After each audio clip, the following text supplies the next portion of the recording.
my friend! How fortuitous to run into you in this most intoxicating place. I'd offer you a drink, but for some reason the workers won't let me borrow any of their wine. Cheapskates.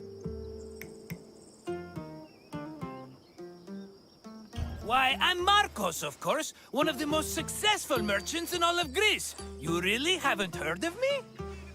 My name is known from Kefalonia to Kos. If you've ever paid money for something, I probably received a percentage.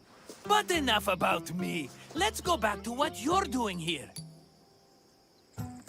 You know, I once started my own wine business on Kos. It hit a bit of a snag when my investors, three brothers calling themselves the Cerberus, suddenly lost faith in me. But after they had a tragic run-in with a bloodthirsty Misthios, I was able to land on my feet.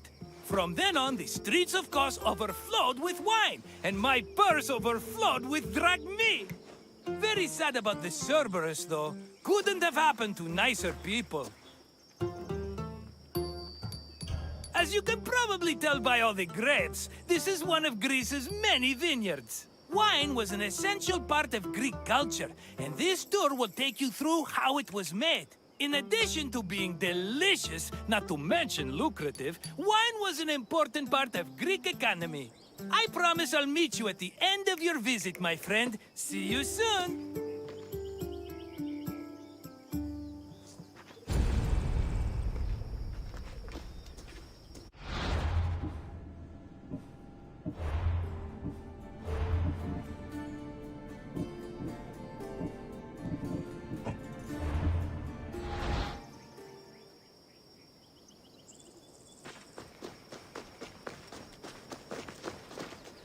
I'm busy right now, my friend. Come talk to me later. I'm busy right now, my friend. Come talk to me later.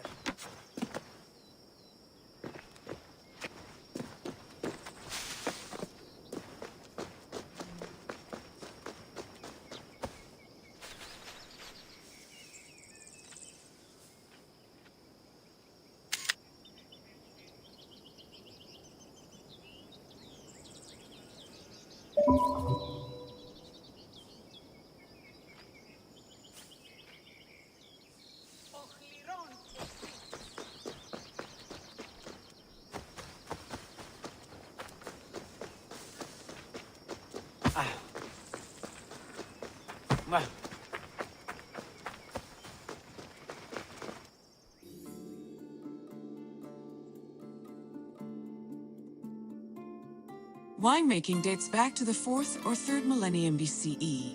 It became widespread in Greece during the Bronze Age, and within centuries the Greeks had refined it further. The first step in the process was always harvesting, where grapes grown on rows of vines were collected by vineyard workers. According to Homer, harvesting was often accompanied by music to give it a more festive atmosphere. Ancient Greek wine mainly came in 3 different varieties: Austeros, Glucoution, and Autokratos. It could be flavored with spices, herbs, resin, and even perfume. It was also much stronger than modern wine, with an alcohol percentage of approximately 16%. Because of this, the drink was mixed with water to make it more palatable.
Grapes were dried to maximize the wine's sweetness and prevent it from turning into vinegar. In most vineyards, the drying process involved laying the grapes out on the ground under the heat of the sun, then covering them at night to protect them from accumulating dew. According to Hesiod's poem, Works and Days, the ideal time to dry grapes was 10 days and 10 nights. When they were finally completely dried, the grapes were collected in jars, just as they are today.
The Greeks had many methods for crushing the harvested grapes.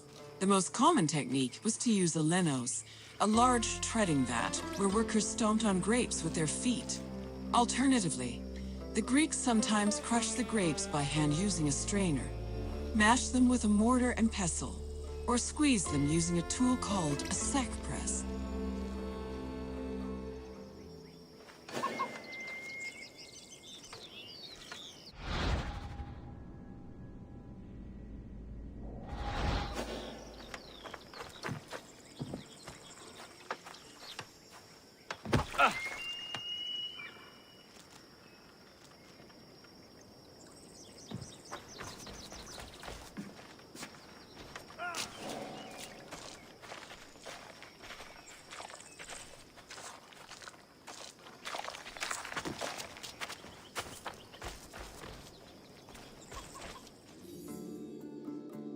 After the grapes were pressed, the resulting juice was poured into large containers called pithoi, where it fermented.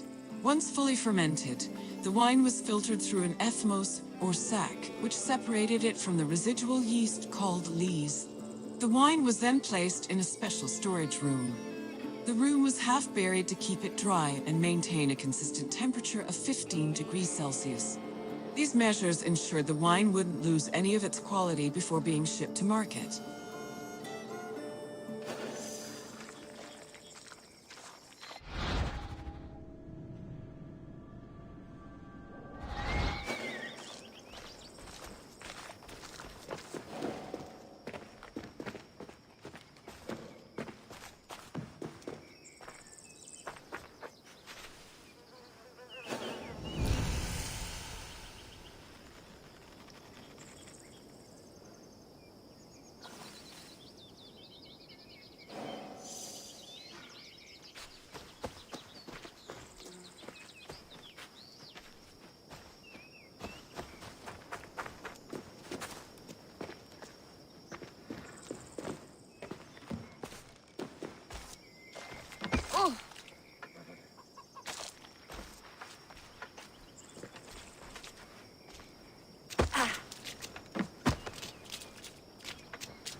When the wine was ready to ship, it was poured into storage containers called amphoras.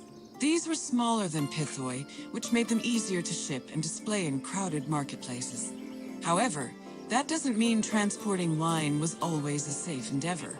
Sometimes ships carrying amphoras as cargo would be wrecked before making it to their destination, losing hundreds of bottles of wine to the sea.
My friend, are you drunk with knowledge? I hope you enjoyed yourself learning about all the picking, stumping, and bottling that goes into making Greece's favorite beverage.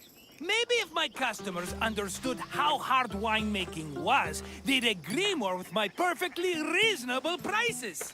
But let's talk about something else, yes? What else can I do for you? You want your intelligence tested? Well, let me tell you, my friend, no one is more qualified for that task than me. Let's get started. What container was used to ship wine to the market? Yes, wine was stored in amphoras during its long journey to market. Here's another question. Which of the following wasn't a type of wine variety?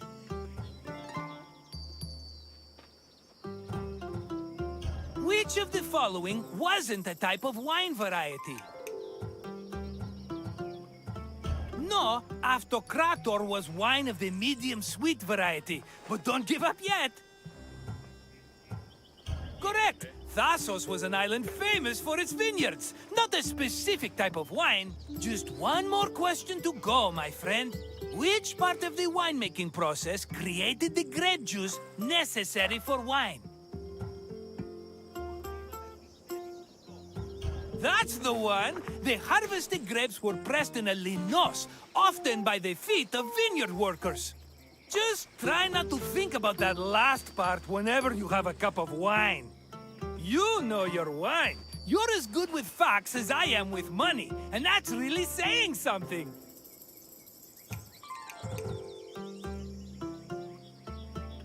Such an enterprising spirit! I like that. Follow me, my friend.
Ορίστε ο άνθρωπος.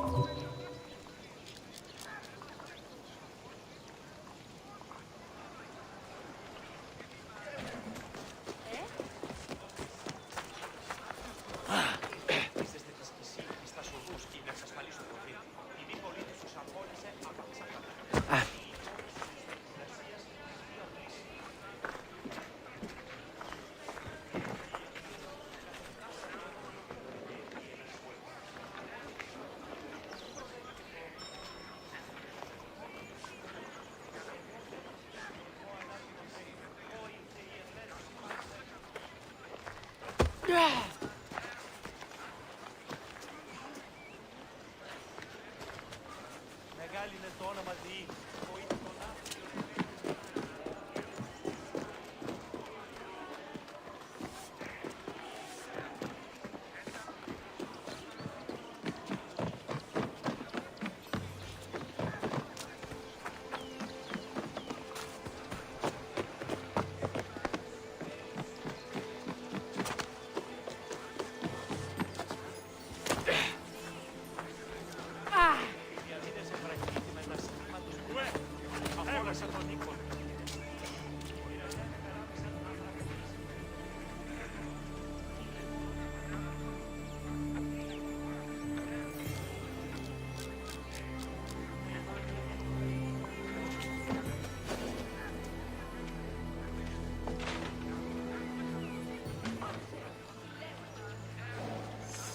Welcome to Corinth, Wanderer. I have a special visit planned for you today. It's an intimate, informative look into the daily lives of Greek women.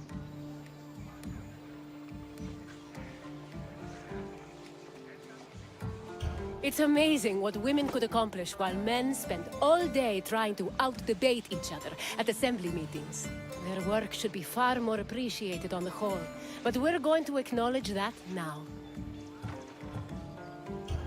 Corinth was one of the largest cities in ancient Greece. It had an estimated population of 90,000 in my times, and much of that population was made up of women. This tour will shine a light on those women and look at how they lived on a day-to-day basis. Look for me when you're done with your visit, and we can discuss things further.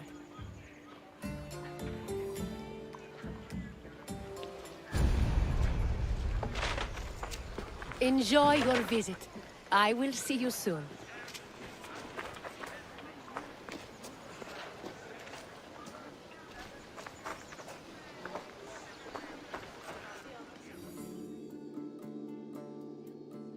Young girls growing up in ancient Greek cities were usually raised by a nurse.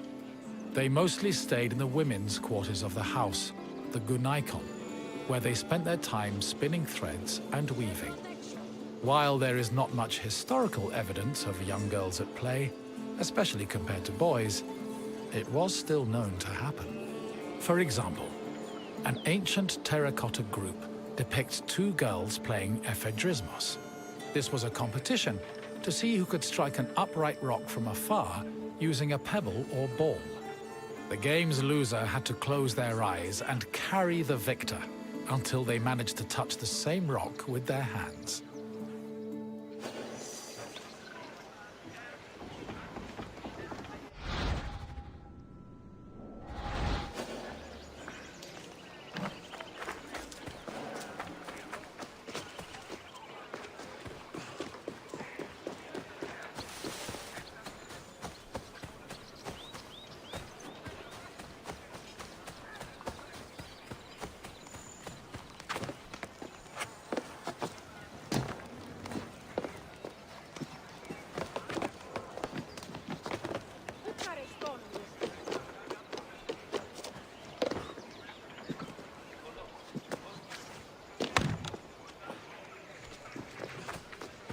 Άπα τον θάλασσαν αντλείς.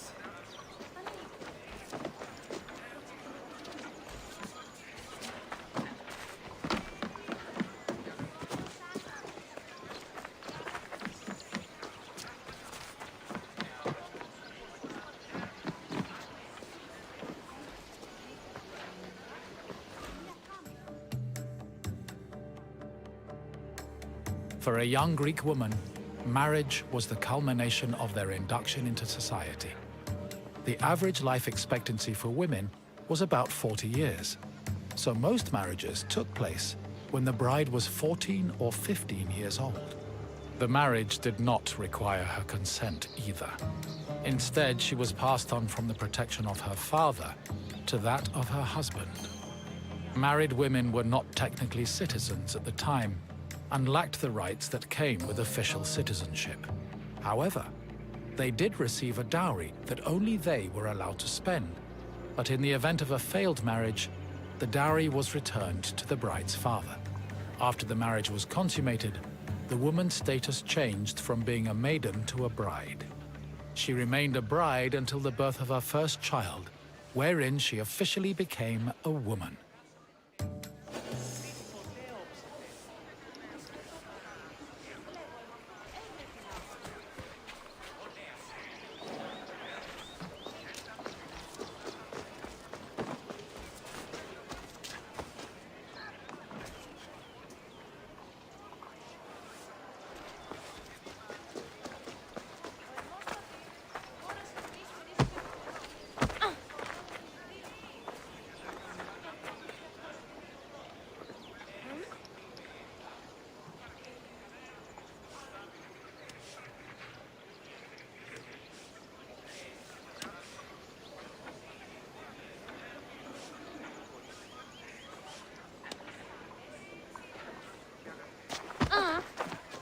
Oh,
Women living in ancient Greek cities were essentially forbidden from participating in political life, and most aspects of their lives were controlled by men. Their most important responsibilities were running the household and giving birth to children, preferably boys. Most of the time, women's excursions outside of the house were limited to visiting other female neighbors, as per custom. The few exceptions to this strict rule were weddings, funerals, and religious festivals involving women in prominent public roles.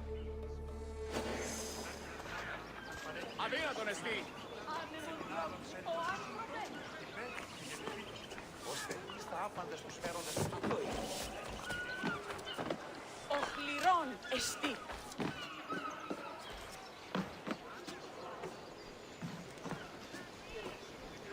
Πάυσε, συλλέγω.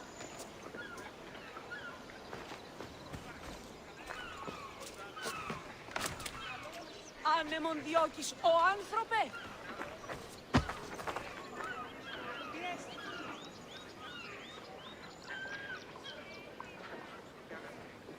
Τι σκόρακαν παιδεύεις.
Ποιος εμέ περιπέσει.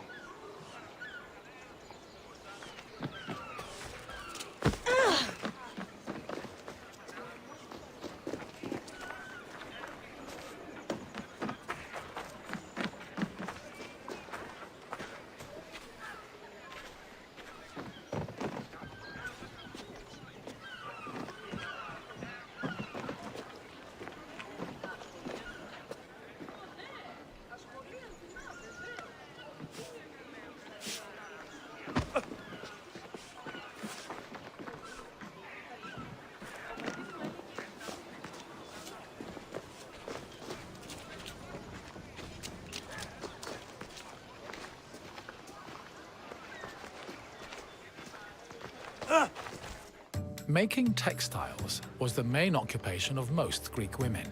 It was a woman's responsibility to manufacture clothing for each of her family members, as well as to weave other household textiles. Women with exceptional weaving skills were believed to make excellent wives, and weaving in general was seen as a very attractive quality. For example, Homer describes Odysseus's devoted wife Penelope as spending most of her days weaving at the loom. Similarly, many Greek vases depicting women weaving were combined with images of a woman holding a veil, which was seen as the symbol of a bride.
Ancient Greek women cooked in their house's kitchen area. However, since their cooking equipment was small and portable, they also sometimes prepared meals in the central courtyard. These activities were rarely seen by visiting men or passers-by, because the architecture of classical Greek houses facilitated the social norm that women should never be seen at work.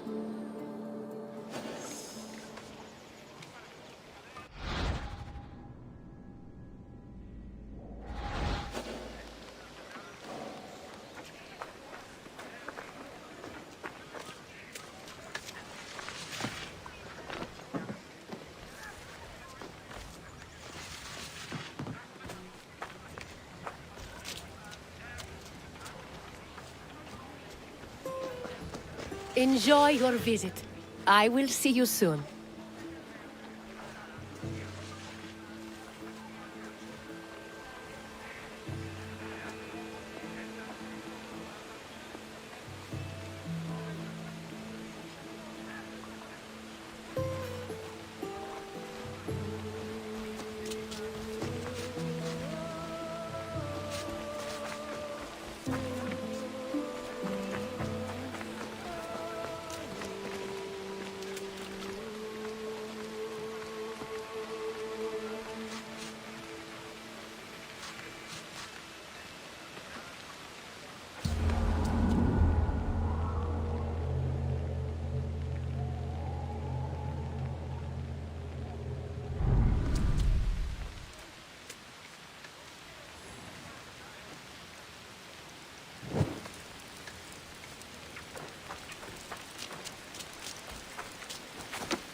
The historian Strabo relays that the Temple of Aphrodite was one of Corinth's most famous landmarks. This was largely due to the temple's female patrons. These hetairai, as they were called, were donated to the goddess by both men and women. According to Strabo, the Temple of Aphrodite contributed greatly to Corinth's wealth.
Hello again, Wanderer.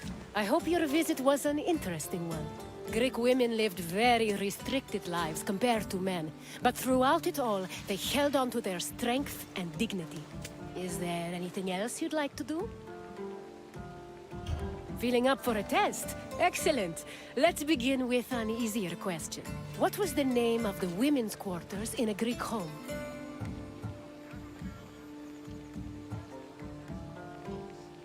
The Ireon was a temple dedicated to the goddess Hera. Try again.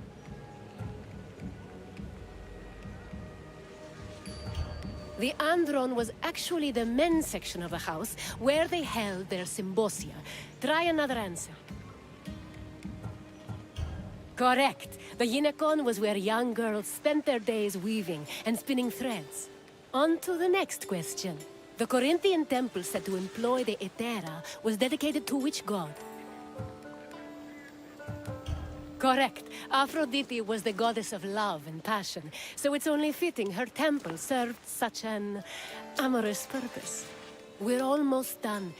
Just one more question. What was the name of Odysseus' wife? Helen was the wife of King Menelaus before Paris of Troy abducted her. Keep trying. Odysseus and Athena had a good relationship, as far as mortals and gods go, but they were not married. Try another answer. Clytemnestra was the wife of King Agamemnon of Mycenae. Try again. Yes, Penelope was Odysseus' loyal wife, who kept at her weaving while waiting for her husband to return from war. You passed the test, Wanderer. Congratulations.